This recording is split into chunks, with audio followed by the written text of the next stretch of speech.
আবারও নতুন একটা রেসিপি নিয়ে চলে এসেছি। আজকের রেসিপিটা কিন্তু অনেক বেশি ইন্টারেস্টিং। তো এখানে এই বাটি দিয়ে আমি 1 বাটির মতো এখানে ময়দা নিয়ে নিয়েছি, আর এখানে পরিমাণ মতো আমি লবণ অ্যাড করে দিচ্ছি। আর এখানে লাগবে আমাদের ইস্ট। এখানে আমি 1 চামচ ইস্ট দিয়ে দিয়েছি, দিয়ে এটাকে আমি ভালোভাবে ড্রাই অবস্থায় মিক্সড করে নেব। আর এখানে আমি 1 চামচের মতো চিনি অ্যাড করে দিয়েছি। ভালোভাবে মিক্সড করে নেওয়ার পরে এখানে আমি কিছুটা হালকা কুসুম গরম পানি দিয়ে এটাকে সুন্দর একটা ডো তৈরি করে নেব। তো ভালোভাবে এটাকে মিক্সড করে নিচ্ছি। আর এই পর্যায়ে আমার লাগবে হচ্ছে ডিম। তো ডিমটাকে আমি ফেটিয়ে নিয়েছি। এখানে কিছুটা ডিম আমি দিয়ে দেব, পুরোটা ডিম আমি এখানে দিচ্ছি না, অল্প কিছুটা ডিমের অংশ আমি এখানে দিয়ে দিয়েছি, মানে অর্ধেকেরও বেশি আর কি দিয়েছি। তারপর আবারও আমি ওই কুসুম গরম পানিটা দিয়ে ভালোভাবে একটা নরম ডো তৈরি করে নেব। এটা কিন্তু একদম সফট ডো তৈরি করে নিতে হবে, কোনো রকমের শক্ত ডো কিন্তু করা যাবে না, তাহলে কিন্তু এই রেসিপিটাতে যে আমি মানে বানটা তৈরি করব এটা কিন্তু একদম পারফেক্ট হবে না, অনেক বেশি ড্রাই হয়ে যাবে। তো ভিডিওটা ভালো লাগলে অবশ্যই একটা লাইক দিয়ে দিবেন। আর যারা আমার চ্যানেলটাকে সাবস্ক্রাইব করেছেন তাদেরকে অসংখ্য ধন্যবাদ। আর যারা এখনও আমার চ্যানেলটাকে সাবস্ক্রাইব করেননি, প্লিজ আমার চ্যানেলটাকে সাবস্ক্রাইব করবেন।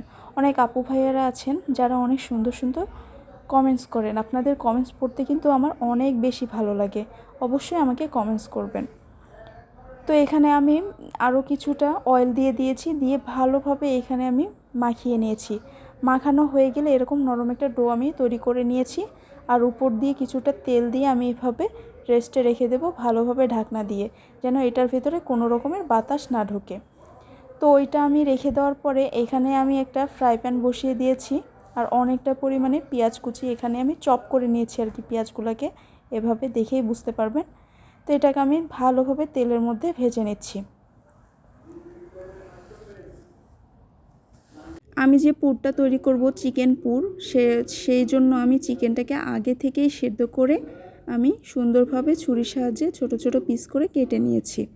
তো এদিকে আমি পেঁয়াজটাকে ভালোভাবে ভেজে নিয়েছি। আর এখানে আমি দিয়ে দিচ্ছি আদা রসুন পেস্ট, দিয়ে এটাকে আমি পেঁয়াজ আর তেলের সঙ্গে ভালোভাবে ভেজে নেব।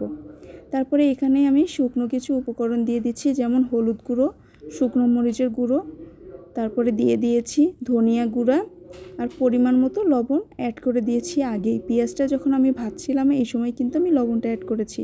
আর অবশ্যই লবণটা বুঝে শুনে অ্যাড করতে হবে, কারণ আগে থেকেই কিন্তু আমাদের এই চিকেনটা লবণ দিয়ে সেদ্ধ করা আছে, এজন্য লবণটা অবশ্যই বুঝে শুনে দিতে হবে। তো এখানে আমি ভালোভাবে এটাকে ভেজে নিচ্ছি। আর এখন কিছুটা আমি চিকেন স্টক এখানে দিয়ে দিলাম। আমি যে চিকেনটাকে সেদ্ধ করে নিয়েছিলাম সেই পানিটা আমি ফেলে দেইনি, সেই চিকেন স্টকটা এখানে আমি অ্যাড করেছি। এখন এখানে আমি সামান্য পরিমাণ গরম মশলা গুঁড়ো অ্যাড করে দিলাম, দিয়ে ভালোভাবে নাড়াচাড়া করে নিয়েছি। আর এই পর্যায়ে আমি দিয়ে দিয়েছি টমেটো কেচাপ, দেওয়ার পরে এটাকে ভালোভাবে মিক্সড করে নিচ্ছি। এই রান্নাটা কিন্তু রেসিপিটা কিন্তু অনেক বেশি মজা হয়। আমি যেটা তৈরি করছি আজকে সেটা হচ্ছে চিকেন স্টাফ বান। এটা কিন্তু অনেক বেশি মজা হয়। আপনারা চাইলে বিকালের নাস্তায় কিংবা সকালের নাস্তায় এটা কিন্তু আপনারা বাসার সবাইকে দিতে পারেন, কিংবা বাচ্চাদের টিফিনে কিংবা মেহমান আসলে কিন্তু এই রেসিপিটা ঝটপট করে বাচ্চাদেরকে কিংবা মেহমানদেরকে দিয়ে দিতে পারেন। এটা কিন্তু খেতে অসম্ভব মজার হয়, অবশ্যই বাসায় ট্রাই করে দেখবেন।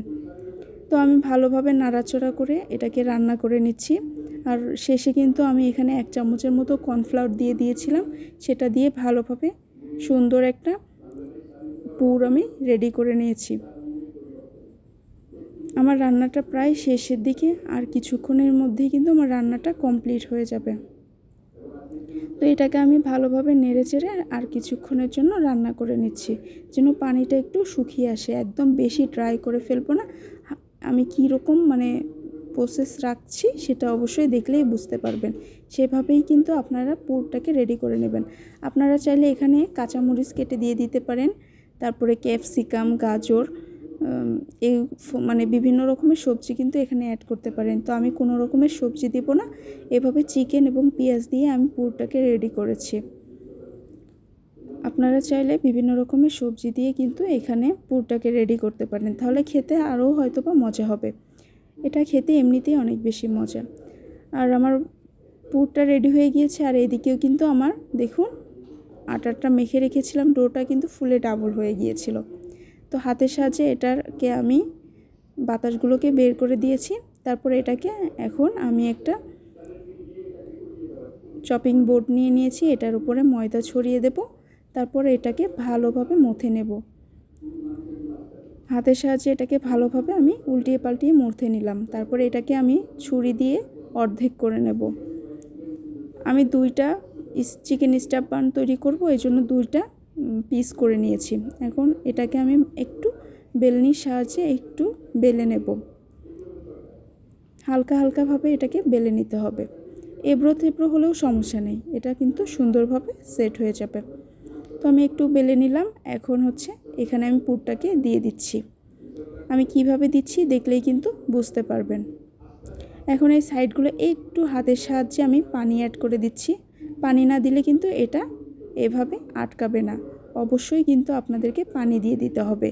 আর একটা কথা আপনাদেরকে আমি বলে দিই, পুরটা যখন রেডি করবেন এই সময় কিন্তু সয়াবিন অয়েলটা কিন্তু একদম কম পরিমাণে দিবেন, না হলে কিন্তু আমার মতো কিন্তু তেল একটু বেশি হলেই কিন্তু সাইড দিয়ে তেলটা গড়িয়ে চলে আসবে। তো এই জন্য তেলের পরিমাণ একদম কম করে দেবেন। এখন এই পাশে আমি ছুরির সাহায্যে কেটে একটা ডিজাইন তৈরি করে নিচ্ছি। এটাতেও কিন্তু আমি সুন্দরভাবে পানি লাগিয়ে নিয়েছি, তাহলে কিন্তু সুন্দরভাবে এটা তৈরি করে নিতে পারবেন। পানি লাগানে কিন্তু এরকম ডিজাইন করে নিতে পারবেন না, এটা কিন্তু জোড়া লাগবে না। তো একটা প্লেটের মধ্যে আমি ময়দা ছড়িয়ে সেখানেই আমি এটাকে রেখে দিলাম। তারপর অনেকটা অয়েল বের হয়ে এসেছিলো, ওইটাকে আমি একটু আটা দিয়ে আর টিস্যু দিয়ে মুছে পরিষ্কার করে নিয়েছি। এখানে আরও একটা ডো আমি এখানে নিয়ে সুন্দর করে রুটির মতো বেলে নিয়েছি। আর এটা কিন্তু একদম বেশি মোটা রাখলে সমস্যা নাই, কিন্তু বেশি পাতলা করা যাবে না। তো এরকম একটা আবারও আমি রুটি বেলে নিয়েছি। তারপর এখানে আবারও পরিমাণ মতো ডো দিয়ে আবারও সেম প্রসেসে আমি এখানে পানি লাগিয়ে নিচ্ছি। এভাবেই কিন্তু আপনারা বাসায় তৈরি করে নিতে পারেন মজাদার চিকেন স্টাফ বান। খেতে কিন্তু দারুণ মজার হয়, বাসায় কিন্তু সবাই এটা অনেক বেশি পছন্দ করবে। সস দিয়ে বাসায় পরিবেশন করতে পারবেন। মেহমান আসলেও কিন্তু এই রেসিপিটা ঝটপট তৈরি করে দিতে পারবেন। এটাতেও আমি সুন্দরভাবে পানি লাগিয়ে এটাকে সেট করে নিচ্ছি। আশা করছি আজকের ভিডিওটা আপনাদের অনেক বেশি উপকারে আসবে এবং ভালো লাগবে। প্লিজ ভালো লাগলে একটা লাইক দিয়ে দিবেন। আপনাদের একটা লাইক আমার ভিডিওটাকে অনেকের কাছে পৌঁছাতে সাহায্য করবে। আর শেষে আমি এখানে একটা রাইস কুকারের স্ট্যান্ড নিয়ে নিয়েছি, যেটাতে আর কি আমরা বিভিন্ন রকমের সবজি সেদ্ধ করি। সেটাতে আমি ভালোভাবে আগেই অয়েল মিশিয়ে নিয়েছিলাম, তারপর ওইখানে আমি বসিয়ে দিয়েছি। আর উপর দিয়ে ডিমের কুসুম ভালোভাবে ফেটিয়ে ছড়িয়ে দিয়েছি। তারপরে আমি একটা পাত্র বসিয়েছিলাম ফ্রি হিট করে, ওইখানেই কিন্তু এটা আমি তৈরি করে নিয়েছি। দেখুন কতটা সুন্দর হয়েছে।